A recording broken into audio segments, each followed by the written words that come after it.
Good morning, good afternoon, good evening, and welcome to the Bull versus Bear webinar for Trade Day. Steve Miley on the call here on the first day of March, Wednesday, the 1st of March. So welcome everyone.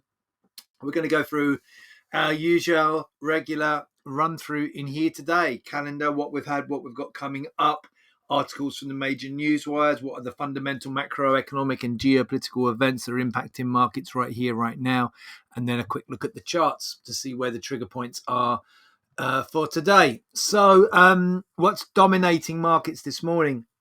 I've been flagging this PMI data, always flagged PMI data, still very underlooked as a set of data. Very, very good lead indicators to the future growth prospects of national economies. And what we've seen in here is the Chinese data overnight, not so much the European data, but the Chinese data in here overnight, very strong. And it's grabbing all the headlines, Bloomberg, Reuters, CNBC, everywhere pretty much.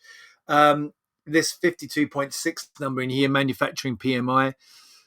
The non-manufacturing was 56.3, another decent number as well, and the case-in number as well. But the manufacturing PMI, this number in here, and if we go and take a look at the chart on the pop-out, hasn't actually got, why has it not got this month's? Hasn't got this month's. But it came in at 52.6. 52.6, if I can go max in here, is the highest level for over a decade since back here, the bounce back level in here. So, it hasn't got this month's number on, but 52.6 was the actual. It's the highest number since back here, I think. Where are we here? 2012. Okay. It's grabbing all the headlines, a decade high rebound number in here. Obviously being driven by the COVID reopening. And why this is particularly important is obviously over the last, I would say, 2 weeks in here, we've had this shift with US data when it's strong being taken as negative because the market is slightly less fearful of recession and more fearful of a more hawkish Fed. The Fed has pulled the market back towards it. So the market has coalesced around where we think rate hikes are going to as the peak. The market was probably more dovish than the Fed. The Fed have completely stuck to their mantra of higher for longer than you expect. The market is still pricing in potential a rate cut by the end of the year. The Fed are probably telling us that's not going to happen. However, we have moved closer together between what the market expectations are and what the Fed have kind of been trying to tell us. So that means that any kind of data strength, so I'm talking about growth data, not inflation. Obviously, inflation strength is negative for the market, right? But any kind of any kind of growth strength, which was normally good for stocks, is seen as opening the door to the Fed being more hawkish. So data last week, durable goods was a good example. PCE data was obviously inflationary data, so that's not really what we're looking at here. We're talking about growth data. So most growth data, when it's been positive from the US, this is the important thing, from the US. But however, we had this strong non-US data. The second largest economy in the world, China, the factory of the planet, you'd argue, right? And this is the manufacturing data we're talking about. So the manufacturing data, the factory data in the factory of the world, is hit its highest level for 10 years. So that's something very positive. But that is not in its own right. Okay, that's going to be have a positive impact on the global economy, and therefore, and often I think, it's important. I often think when you see China data, think global. China equals global, right? So, but that's going to have a positive knock-on effect onto the US economy as well. But it's not necessarily, this positive China data is not going to make the Fed all more hawkish, right? The Fed's looking at US data.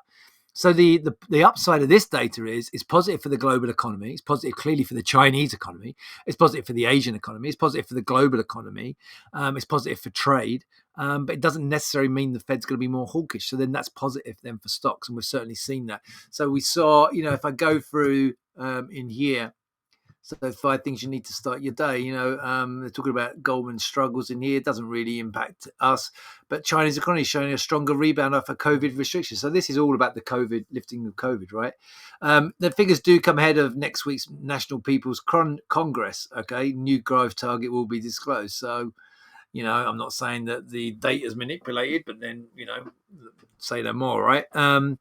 So in the run-up to the event, President Xi Jinping moved to consolidate the Communist Party's hold over the economy. Okay, so, is it a surprise that we're just going into the National People's Congress, we're getting strong data for the economy? Maybe not, but then, that's the I'm not saying it's conspiracy theory, but that's the skeptic in me, I guess. But nevertheless, the data's positive, and we saw stocks. So it's the best data we've had for a decade. So the Hang Seng, the Hong Kong index was up 4% today. The Chinese indices are up, 1.5%, 2.5%, depending on which index you looked at. So all positive, and then it's lifted European stocks. So jump into European stocks this morning. You can see we're up between 7/10 on the DAX, the German index, and that's actually a laggard, and I'll talk about why that's lagging behind in a second. The French index, the CAC, nearly 8/10, and the FTSE UK index up over 9/10. So all very positive out of Europe. And if we go and take a look, having had a slight dip on futures from the US yesterday. So we're down 7/10 on the Dow. On the actual indexes, the cash, and 3/10 on the S&P. We've rebounded slightly. It's only a modest rebounds, but the Nasdaq's up 3/10, the S&P up 2/10. So slight rebound here in the US as well. So taking that positive growth data from China, global positive data really, as positive for stocks, not negative as we've seen maybe the reaction before, because it's not US data, right? So again, to reiterate, not the Fed, not going to necessarily shift more hawkish on that. So that's all been what's really driving. There's loads of headlines that stocks post muted gains as rate rethinks snaps balls. Good news on China's recovery from COVID offsets gloom. Yeah, but then also in here, so Chinese stocks rebound after terrible month on upbeat data. Key gauges in Hong Kong, China jump on PMI's upside surprise. So as I say, Hang Seng was up 4.2% in here. The Hang Seng China Enterprises Index up 5.1%. So various indices jumping on that and positive. We'll come back to that in a second. More on China here. China's factory activity stuns with fastest growth in a decade. We looked at the chart, okay, on that. And here from Reuters as well, markets march on China boomlet, okay, mini boom. Futures rise in positive start to March. Yeah, so we're up on the back of that data. So all the same kind of headlines in here. And all again, strong Chinese manufacturing data outweigh concerns the federal's policies remain restrictive for longer. So yeah, all of that's positive coming through today. A couple of negatives though in here, I just want to point out coming out from Europe. So not much really near futures climb. Yeah, I mean, none of this, what we're looking at in here, is going to really significantly impact onto, it's really the China rebound in here is the main story from 5 things.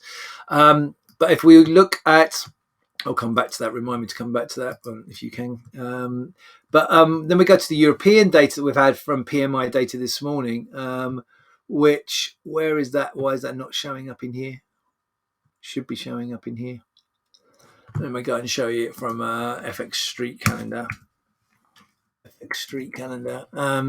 So if we go and take the European gauges this morning, that's frustrating, does this? So we'll go to this week. The European gauges in here for Wednesday, PMI data. So there's the China data in here. See the European, kind of a mixed bag. Italy, slight beat. France, slight miss. Germany, slight miss in here. And then UK down here, slight beat. Okay, they're kind of more in line. The more concerning data is down here. I'm just snapping back to, I'm hoping I've got it on here. I actually haven't got all of them. Oh, here they all are. So the German, here's the German PMI. So there's German PMI hidden in there, and the French PMI. There it is there, sorry. The French and German PMI. But what we did get is a German unemployment change, slight beat on that, but more worrying here is the CPI data. Most of the CPI data in here for Germany. So this is, remember, Germany releases it by region. So we got Hesse, Brandenburg, Bavaria, Baden-Württemberg. We got in here data kind of all in more, actually no, we haven't got the previous data in here. Let me go back to the FX Street Calendar. CPI data in here. Why is they've not got, oh no, it's not out yet. That's right, it's not out yet. We're waiting for this to come out. So this by state in here, we can't really tell. So by state in here, okay, we've got no previous data. But if I go to the article, where's the article in here? Inflation key Germany remains high. So the data from these state-run data, okay, state release data is coming in slightly higher or staying high. So a slight concern there. I think important to keep on this CPI data for Germany as a whole, which we have out in about just under 20 minutes. So for the state as a whole comes out at so that's, where is it in here? There's the Saxony data. For here it is here. So in 18 minutes time, okay, we're waiting for that data coming out of Germany. And then looking ahead to this afternoon, we get remember we do get the S&P Global data, which is here at 9:45 Eastern, okay, but remember that's superseded really by the more watch data, even though the S&P Global data for the global economy for Europe, Asia, etc. is the main data. For the US, the ISM data, the Institute of Supply Management data, is more important. So we have the ISM data coming out at 10 a.m. Eastern, with the prior to that, 15 minutes prior to that, but probably less important, is the S&P Global data. So we're watching those. If you're watching oil, if you trade oil, as you know, crude oil inventories, don't need to tell you that. It comes out weekly data in here Wednesday at 10:30 Eastern. You're watching out for that. But the main data today is going to be 10 o'clock. We're watching out for that 10 o'clock data from the US ISM PMI. But in 17 minutes now, we do get that CPI data from Germany. So watching out for that. And that's what's meant that we've seen Germany is slightly lagging in here. The inflation data by region, the regional data is slightly higher. And then obviously waiting to see on that that national data to see where that comes in. But generally speaking, European stock indices higher, Asian stock indices, particularly China, Hong Kong, were higher on that Chinese data. So a positive surprise and nudging European data higher in here. And nudging the US stock indices slightly higher in here this morning. One other slight negative in here, UK house prices already down 11%. House price data came out this morning. Biggest drop, I think, for like 2 years in here on the year-on-year data. So that's a little bit of a concern in the UK. Right, let's go take a look just quickly at the charts in here. I just want to focus a little bit on the fact the yields in here. So here's the 10-year note and the futures. Okay, we've been inside pattern since last week. Look, Monday, Tuesday, and now Wednesday inside last Friday's sell-off range. Okay, so the market kind of pausing, consolidating, undecided. It's still looking overall negative, but you could easily see this pop back higher and form a small bottom in here.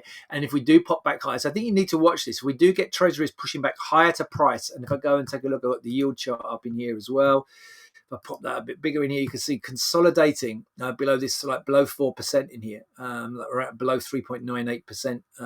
So consolidating below 4%. We could easily see a reversal lower. I think, key point in here is at this level here, 3.85.5. It gets down lower in yield than that, or if we get back higher in here, if I go back to the chart, if we clear above, Monday's peak initially is 11.10.5, and then critically Friday's peak at 11.19. They're going to be key levels. You should be watching this even if you're not trading treasuries. If this, remember, part of the driving force has been this higher yield move has driven stocks lower. If this reverses back to the top side, at the moment it stays bearish, but if it reverses to the top side, it could see things change significantly. Let's have a quick look at oil in here on the daily. Oil sideways city, right? Chop fest. Okay, no strong view in here from my side. Hold a gun to my head. I mean, I don't even have a strong view holding the gun to my head. So no strong view on a day trade basis on that one. And let's go and take a look at the indices, and then we'll wrap up from there. Oops. Let me go open up the indices. So in here, let's start with the S&P on the daily. So kind of the market, you say, in here, consolidating, similar to the treasuries, right? So the sell-off in treasuries has been met by the sell-off in the last week and a half in the indices, and now consolidating and trying to bounce. But bouncing in here today, having a negative day yesterday, bouncing in here today on the back of that data we've just had from China. Okay, is helping us higher in here. If we go to the 15-minute chart, I think minimally, if we can get above this area here, 4,003 up to 4,006, you get back above there, then you've got a base in place, right? But I think it needs to get above there. Other than that, it stays negative. If you can clear above this peak all the way up here, I think this is from, when is it, beginning of the week or Friday? from the beginning of the week. 40.24.75. You've got double bottom down here through there. Okay, so that's going to be really the critical level. But if you can clear above 4,004, 4,006 area, then this looks a lot more positive. For me, it does feel like it's a base building. I'm still negative. You have to stay negative because you've got this significant sell-off in here. But it does feel like it's trying to mount a base. I think you need yields to go lower, so yield bond price is higher. So keep an eye on that bond chart. It's a similar story for the Nasdaq. Consolidating inside day, inside day, inside. We're inside Friday's pattern, right?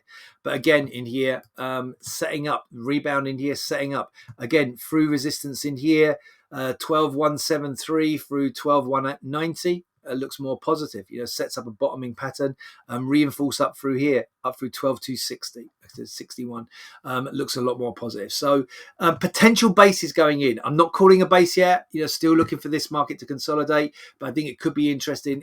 We could see the trigger as early as the CPI data out of Germany in the next 13 minutes. Probably not, probably going to have to wait for the ISM number. Okay, but we could see a base triggered in here, through that ISM number, and then if we do, then I think you could get a significant short squeeze. So watching out for a potential short squeeze in here as we go, particularly with that positive Chinese data that we've had overnight. All right, guys, any questions from anyone? Any questions? So just as a heads up before I finish in here, I'm going to do another Technical Tuesday. I haven't done one for a little while in here. It's going to be next Tuesday, March the 7th of March. Straight after the webinar, pretty much. So that's 7 o'clock Central, 8 o'clock Eastern, 1 o'clock if you're in the UK GMT, 2 o'clock for main Central European time. So 7 o'clock Central, straight after the webinar. So it'll be, in just under a week's time, straight after the webinar that we have next Tuesday on March the 7th. Another Technical Tuesday. Not 100% sure what I'm going to focus on at the moment, but we'll find something to talk about on the technical side. So please do join me for that after the webinar next Tuesday. I'll keep giving reminders on that. One other thing is here, no webinar on Friday, unfortunately, but I'll be back with you tomorrow. Until tomorrow, take care, stay safe, have a great trading day. Back for you tomorrow on Thursday. No webinar on Friday, and Technical Tuesday upcoming next Tuesday, March the 7th. Have a good one, guys. Bye.